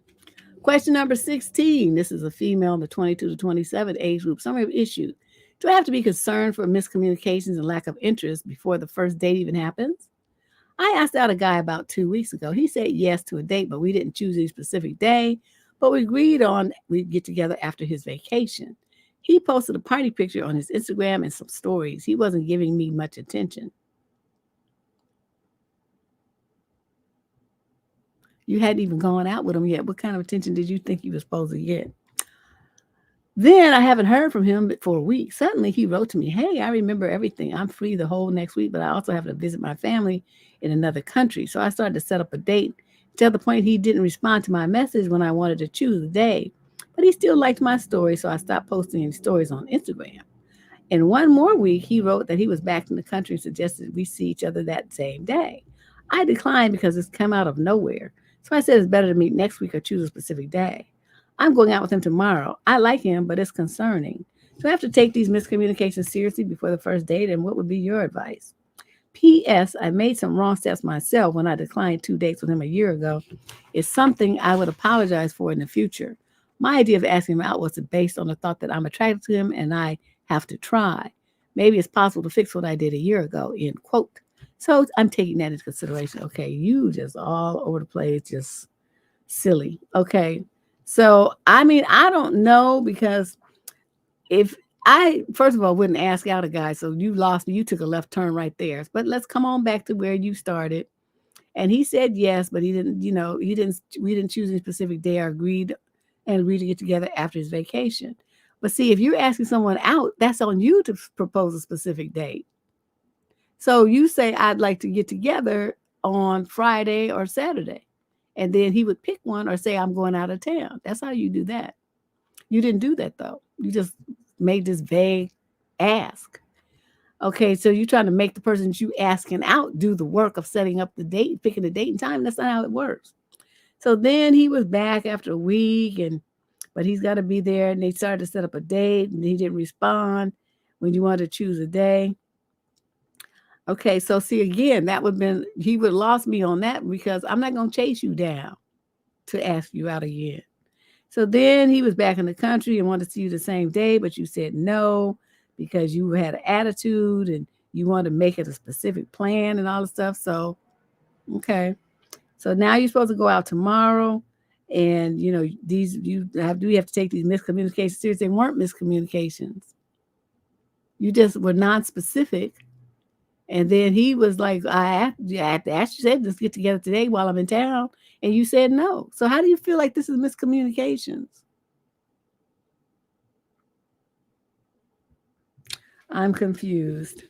Anyway, I'm not sure when you sent this in, but I know you said tomorrow. So this date has already happened. I hope it went well for you. Question number 17. This is a female in the 18 to 21 age group. Summary of issue. How do I deal with jealous friends? This seems to happen a bit. This is my first ever letter to an advice columnist, so I'm sorry if my wording isn't great. Basically, I am a 20-year-old and have recently become aware that some of my friends are jealous of me. This may sound conceited, and I'm sorry, but I say this because they have actually admitted to this before in several instances throughout my life. I'm not sure how to deal with it, and it actually hurts me a lot because I constantly feel unhappy and lonely. Some of my best friends have admitted to being jealous of me for arbitrary things like the male attention I get or compliments in public. Recently, I made friends with a girl in my nursing school. We were very close at first, but then she started making disparaging comments about her looks to me and would openly compare herself to me, saying that she wished she looked like me or could dress like I do. I always reassure her and try to compliment her, but she doesn't believe me or she gets annoyed. I have now noticed that she doesn't seem to want to hang out with me anymore, and when I did last night with her and a friend, I felt left out despite making an effort to talk and enjoy the moment. This has happened to me before in high school with my best friend making comments about her weight and frequently being upset that boys liked me more. I've also had this happen with other friends who have come and gone, none of which I had a falling out with. They just seem to stop talking to me or not like me all of a sudden. They seem to always compare themselves to me in some way, making me uncomfortable, but I wasn't sure how to handle it besides comforting them as best I could. Deb, I don't find myself to be particularly special or attractive, so I'm wondering why this happens and if it's normal. Am I just conceited, maybe? Or could it be my personality, potentially? I might not be the best friend that I could be. I just cannot see someone actually being jealous of me. I also want to note that there have been times where I've had friends in the past point out my flaws, particularly my current roommate, who's also my best friend. How do I go about handling it? Just cuss that bitch out. Tell her I don't give a fuck what you think. This letter just irritated me. Okay, I'm going to say this. Most young women have low self-esteem. I mean, like in the toilet self-esteem. So when they start comparing themselves to you, what you're supposed to do is shut that down. Say, look, if this, I don't like that kind of conversation. If you want to compare yourself to me, that's something you're going to have to do in your own head because I don't want to hear it.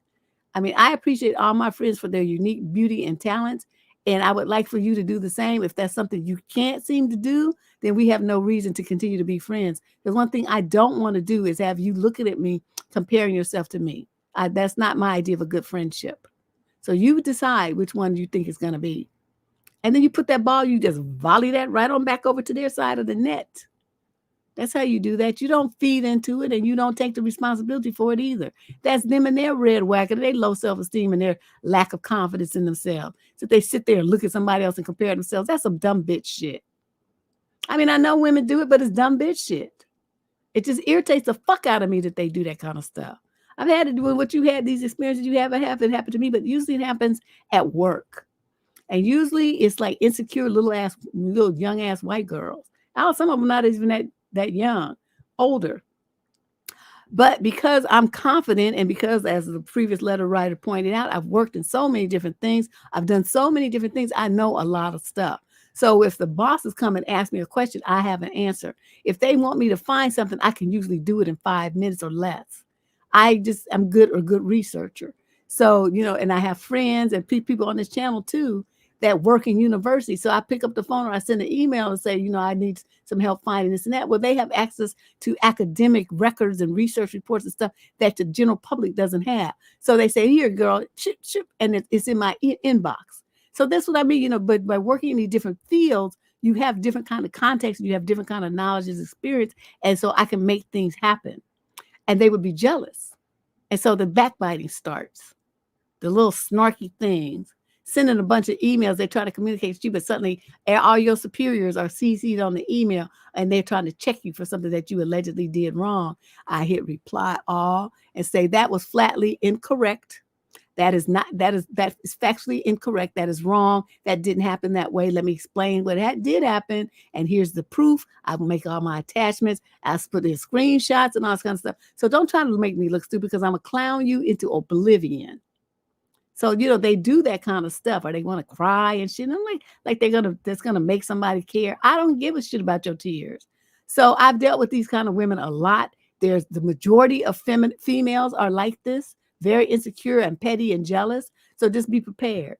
If you're a young lady of any kind of confidence, you're going to run into these kind of women everywhere you go. And they're going to be constantly trying to hate on you and sabotage what you're trying to do. Don't let them in your house. Don't let them around your kids. And definitely don't let them around your man. Don't depend on them in the workplace about your money.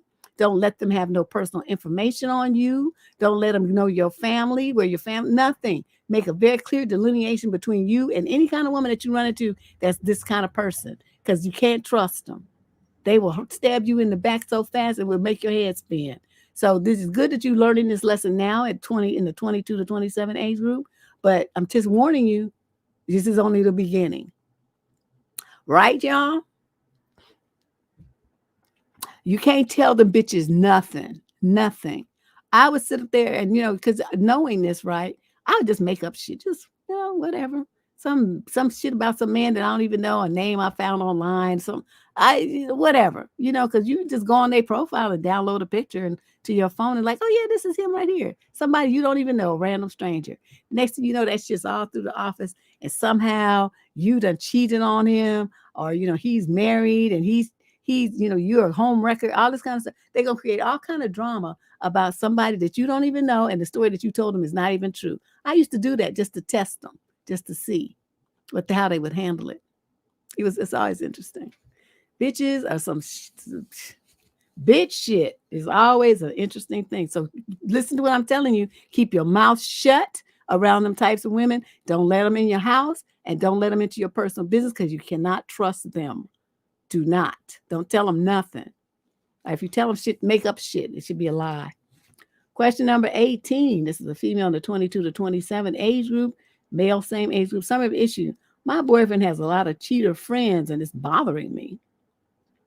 My boyfriend is a good person, I think, but I just can't seem to understand how he hangs out with people who tolerate a lot of bad things, including cheating.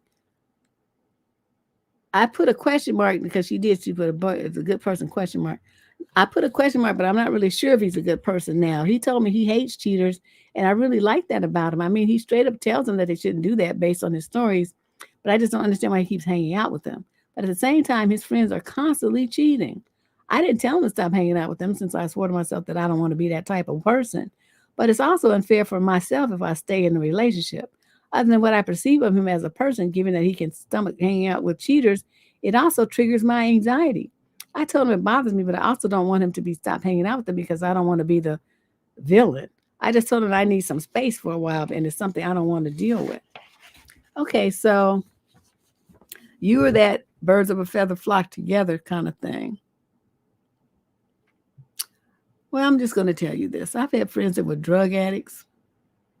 I've had friends that were alcoholics. I had friends who cheated, relatives too. I've had people who were in prison in my life, people who need to be in prison. They've done so much crook shit. But you know what? If you're a strong person, though what other people do around you doesn't impact you. It doesn't do anything to you. I mean, I wouldn't want to be in the car with them or anything. I mean, if we go somewhere, I'm driving because I want to control the venue. Because you be in the car with them, they go, oh, I just need to stop over here by so-and-so. And you in the car. No, we're not doing that. I'm going to control, the direction of where we go and how fast we get there and how we get there and all kind of other stuff. You in my car. And we ain't stopping nowhere except the destination. But, what you're doing is making it seem like your boyfriend is spineless and weak and that he has to do everything because his friends do it like he's a teenager succumbing to peer pressure. If he's really a man that you trust and believe in, that he's a man with his own mind and stuff, why would you treat him like that? I mean, you say he hasn't done anything to make you believe that he's a cheater because his friends are. Like I said, we have all kind of friends, all kind of people in my life. If people judge me by the associations that I have and assume that I was like the people that I associate with, because they're not really, I wouldn't call them friends, but there's people I affiliate with, I socialize with here and there. See, I might meet them out for lunch or drinks or something like that. But I think they're interesting people. And what they do outside of my relationship with them is not my business. I'm not there to admonish them and raise them up and berate them about their morals and values. That was their parents' job. Now, they're not going to involve me in the bullshit. But everybody understands that. And so we get together, we have a good time on the level that we have it. And so that's my circle. A bunch of people I know, and they're all very helpful. So I don't really, when I see women who have that attitude, like that you're worrying like a mother hen about your man's friends or relatives or something and what they're going to influence him to do, that means that you, for some reason, either don't trust yourself and the person that you chose, or you don't trust him and his ability to stick to what he says and be the man that, he stated that he's going to be. If you don't believe that about him, then you shouldn't be with him. That's all I'm going to say. So you separated from him, and that's because that's what you believe about him, that he's weak and that he's going to be like them. So for you to think that about him is really not very flattering, and breaking apart from him would be the best thing for you to do. Question number 19. This is a female in the 18 to 21 age group. Summary of issue. I don't know how to dress like an adult. What office clothes can I wear for people to take me seriously? I'm a 21-year-old university senior and I have an internship, and I'm not used to wearing that much business casual-ish clothes. I have some dress pants and like 3 tops. I'm going to be the only intern in the whole engineering department, so most likely I'm going to be the youngest. I also don't want to be too flashy because based on my last experience, I most likely will be working with many men, and at my last internship, I realized I felt a bit uncomfortable in tight clothing or in more fashionable clothing at work. I'm very inexperienced in this type of work, so I don't want my clothes to scream, hey, I'm young and stupid. Don't listen to a word I say. Can you ladies give me some advice? Well, ladies, some of you fashionistas, put your advice in there. I do. I have some. Get you like some button-down shirts or the Izod Lacoste type, little shirts, because it's going to be summertime, so you can use the short sleeves, not sleeveless. I don't think sleeveless tops belong in the office, but that's just me. But short sleeve shirts or blouses and stuff like that. And some lightweight blazers for a more polished look for meetings and stuff like that. And pants. Now, the pants is where it's going to get interesting, because what you want to have, you want your shirts to be loose enough when you tuck them in that they're not like hugging your body anywhere. You want them, if they have long sleeves, the kind of sleeves that you can roll up. So they roll up to maybe here, to where let me show them right here, maybe. You can roll them up to there. button down, button front shirts, not sweaters, because sweaters hug. Plus, it's too warm for that anyway. The kind of pants I'm talking about, I think they call them trousers. They usually have like some pleats in the front, so they don't really hug around the front part of the body. They don't emphasize any. You know how people be having that? They call it camel toe kind of. You don't be having any of that showing, and it's like a pleated thing. They fit at the waist. You can wear a little belt. They have pockets usually on the side, and they're long. They come in various different kinds of fabrics that you can wear flats, you can wear loafers, you can wear flat little pumps, or maybe little pumps with like an inch or two heel height, not high heels, not stilettos or nothing like that. You can wear, yeah, that's what I would do. I would recommend that be your uniform. Get like different color pants, different color tops that coordinate with each other, and then just call it a day during your internship. You don't need a lot.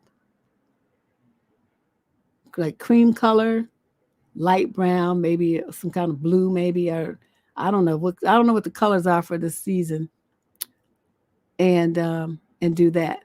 Well, if she goes on Pinterest, she still won't know because she doesn't know what. Okay, so they're on Pinterest. What does that mean? She doesn't know what to look for. That's why I'm trying to be more specific to tell her what kind of things to go into the store and look for. And look for those things, and then buy a couple of those things, and you can wear those during your internship. And then you'll look professional, you'll look polished, but it won't be showing curves, and it won't be showing. You'll fit in really well. Watch your jewelry. You don't want to have on too much. A watch is about pretty much it. And then small hoop earrings or stud earrings are better. You don't need to wear pearls, although some women like to wear those little gold chains or something like that. Whatever.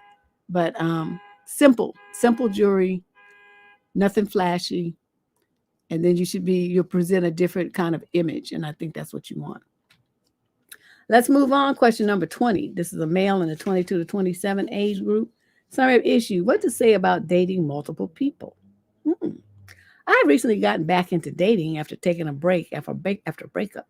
I'm giving myself 3 dates with each woman before making a decision about which one to pursue solo. What do you say? What's etiquette when someone asks you, quote, if you are seeing someone or anyone else, end quote, when you are only within the first 3 dates? It's not like I'm sleeping with them within the first 3. And 2, I have kissed, but I'm trying to keep it at that until I figure out who to pursue. Well, what I would say is, why do you need to know? I just barely know you. You could say that if you don't really want to answer. Or you could say, of course, isn't everyone? I mean, we're just getting to know each other. We don't have a commitment here. Right? And then look at them with that quizzical expression, like, what are you trying to say? Just because we went on one date, you want a commitment now already? Are you trying to nail some shit down after one date? See, a man asking me that would make me just want to run away.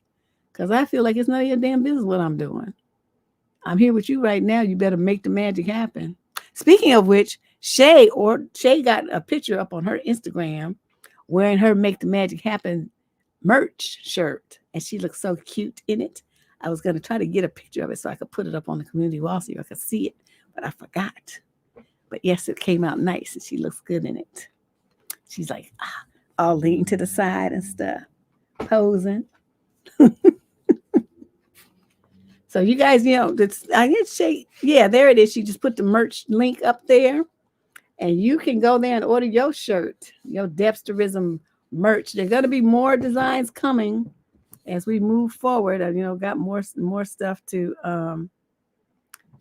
add to it. So keep your eye out, keep the link saved, and go there every couple of weeks to see what's new. Okay, so let's move on to question number 21. This is a young man in the 22 to 27 age group. Summary of issue. Do women realize how common the, quote, I'm just too busy to date right now excuse is? This is more of a rant than a question, but I'm interested in your take on things. I've been talking with 5 or 6 girls over the past few months, and either shortly before or shortly after the first date, they've all given me the it's not you, it's me. I'm just too busy to date anyway right now line. One proceeded to jump into a relationship with some guy she met at a club a few weeks later, And the other, who I gave an opening to be as brash and polite as she wanted regarding what I did wrong, wouldn't take it and didn't have anything to say to me.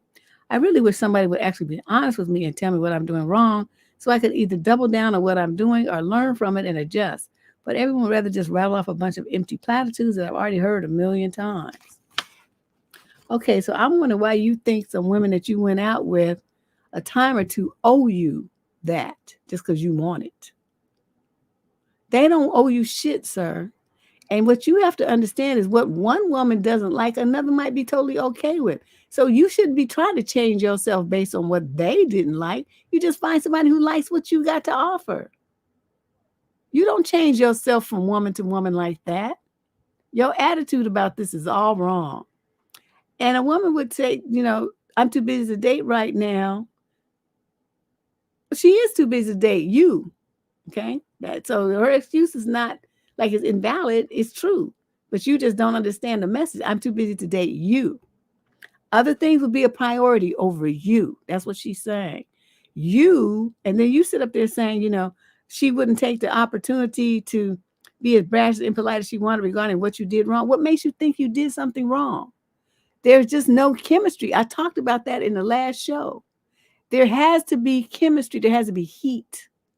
You have to, just like we talked about a little earlier, the masculine energy has to be there for a woman to be attracted to you. If it's there, you'll click. If it's not, then you won't. And it doesn't matter what you do. Like I explained to the young dude the other day, you can't manufacture attraction. You can't develop chemistry. All your little special tricks and shit that you learned online will not work. It's not going to create chemistry with this woman and desire for you out of thin air. It's not going to happen. She either feels it or she doesn't. So in these instances, these women weren't feeling you like that. They weren't. And that's what the true issue is here. They're not sexually attracted to you. Now, that doesn't mean somebody else won't be. But these women that you're dealing with, these 5 or 6 women that you went out with, did not. Is it something that you did or said? Possibly.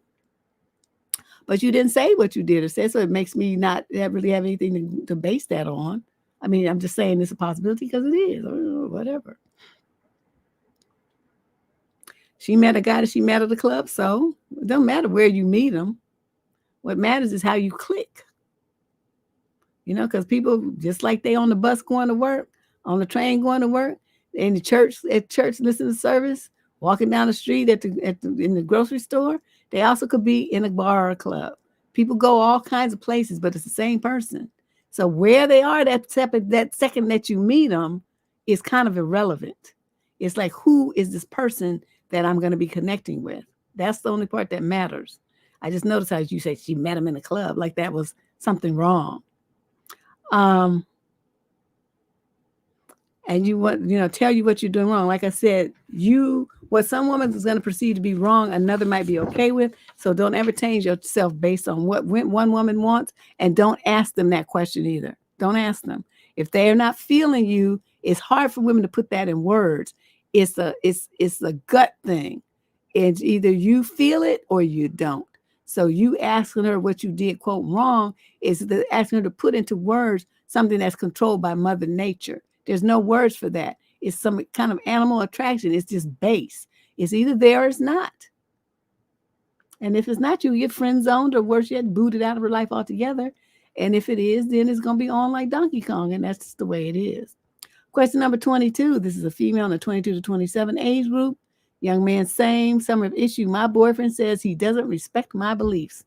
I'm 24 and my boyfriend is also 24, but we've been together for a few months. I really liked him at the beginning and we had great chemistry, and we still do. A month ago, though, everything started to go weird. He suddenly became religious.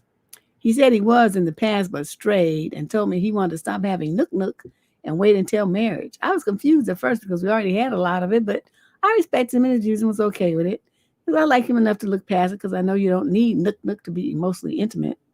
Then he started talking openly about his religious Christian views, and I grew up not religious at all, so I have no knowledge. I told him I was open to learning and understanding, and I have been doing my own research, and he has taught me some things. Although sometimes when I have a lot of skepticism about something, he gets defensive. Like I told him, I'm not sure if I believe everything he says 100%, but I'm trying, and he got upset and defensive. I wish he were more patient. We ended up having an argument over something in the Bible, and I told him that I respect his beliefs and opinions, but asked if he could respect mine. He told me he could not respect mine, but he's not going to force me to believe everything he does.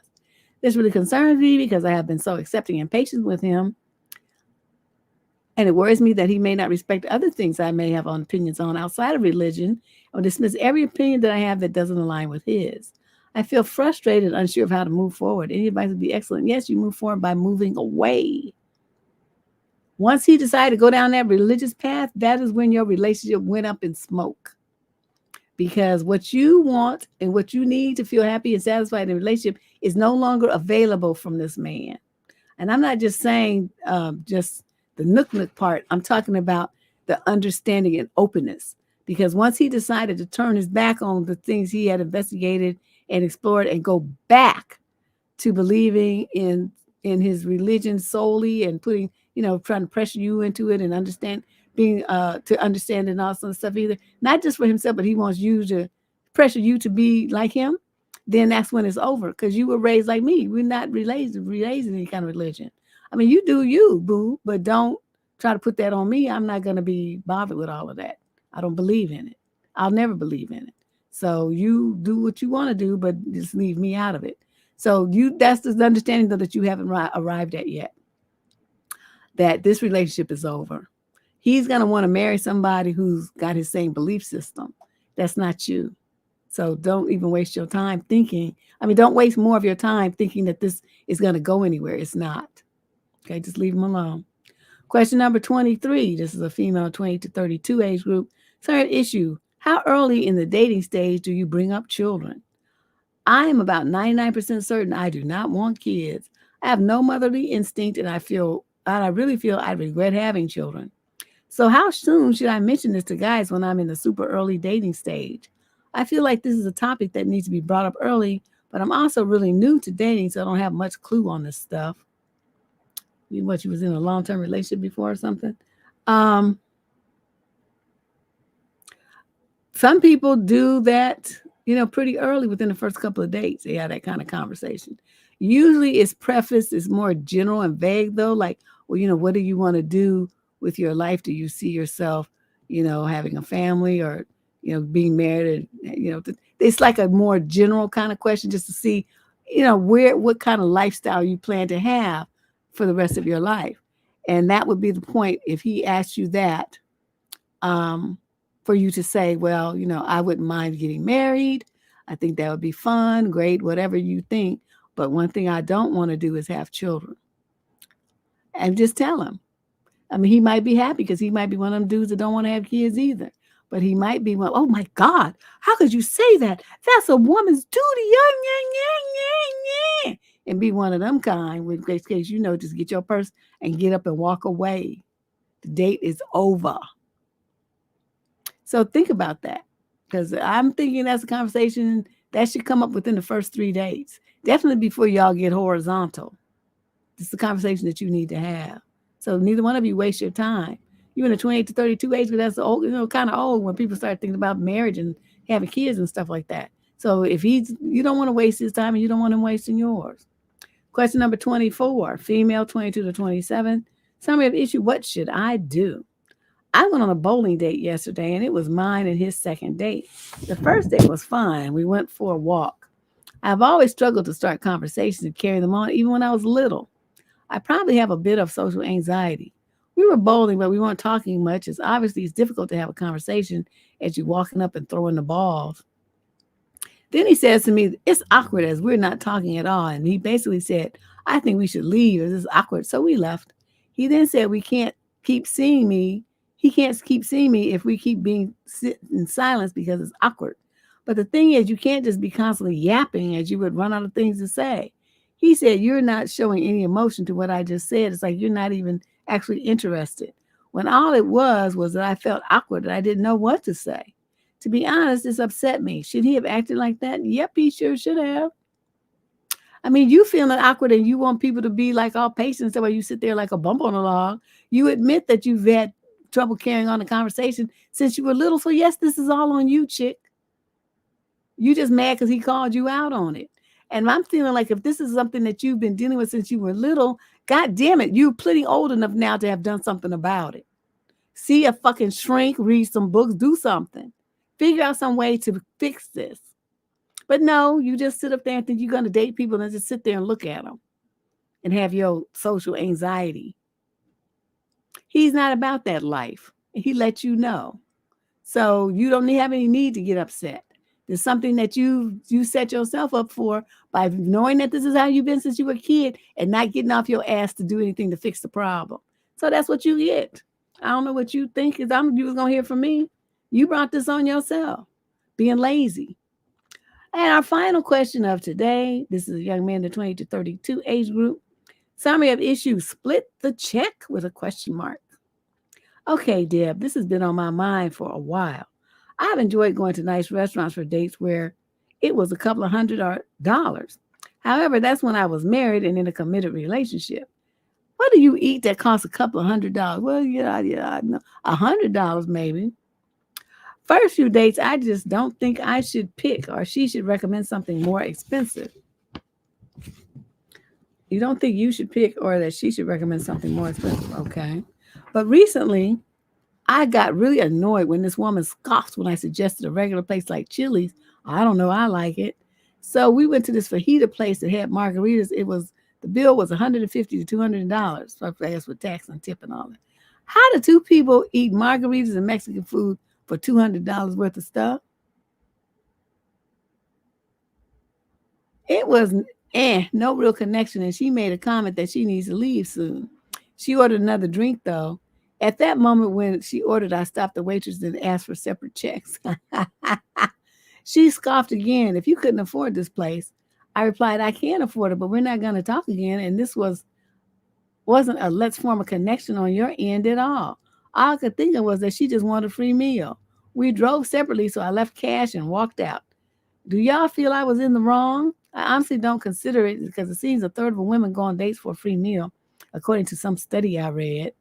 I'd love to hear your honest opinion, though. You didn't read that study. You saw that online on YouTube on the Manosphere. That's what you read. That's where you got that shit from. Because I've been asking these fools to show me, to prove to me this statement is true. Where did you hear this from? Where's the research? Where's it published? Send me the link because I want to know. Survivingdating@gmail.com. If you say you read it somewhere, send it to me. Now, the bottom line is, if you know women who are going on a date for free meal, them are some LBBs. I call those low budget bitches, and you should not be going out with them. But usually what those kinds of, they look like Instagram models and stuff. So you dudes be falling all over yourselves to be seen in public with them. And that's why they can get into your wallet like that and get them a free meal because you just want to be seen with them because you think they're so hot and beautiful and stuff.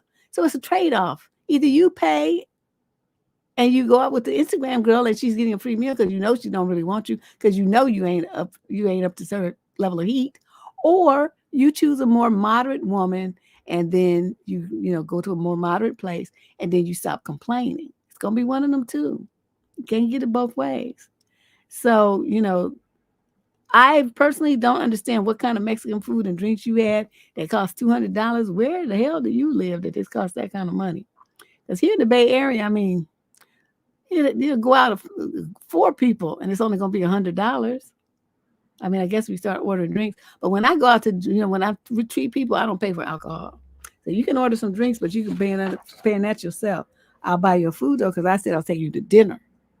I did not say I was taking you to dinner and drinks. So you want some drinks? That's on you. And I will for sure tell them how much they owe me. Yeah. That's what I'm saying. And the drinks must have been costly. She must have been getting them ones, where they pour in the Patron and the top shelf shit. What do they call those? Gold margaritas or something like that. And they have like the expensive liquor that they put a float on, so they give you a shot on the side. Now those drinks are pretty expensive. Those are like $20. But I never order those because I can't do tequila. Me and tequilas are not friends. But yeah, you guys, that's our show for tonight. Remember, if you want to submit a question, look in the show description down below for the link, or just navigate over to Debsterism.com. There's Debsterism.com, and Shay has been putting the link all throughout the chat stream, So you can see it. And then there's a Debsterism.com/get advice. That's where the form is. You just fill it out and press send. And then we wait to see if Candace chooses your letter, because she's the ultimate decider of what goes into the column. I just read it and answer the question, but she decides which ones are going to be in there and when. Okay, because sometimes it might not be for a week or two. Sometimes, as we've seen, it was months later, but we finally did get them. But thanks you guys. I'm trying to get myself together so I can start doing some shows on the weekend again. But since I've been working out, this has been kicking my ass. I'm so tired. I just can't do nothing. On the weekend, I'm just comatose. So we'll see. Maybe I'll start getting myself together.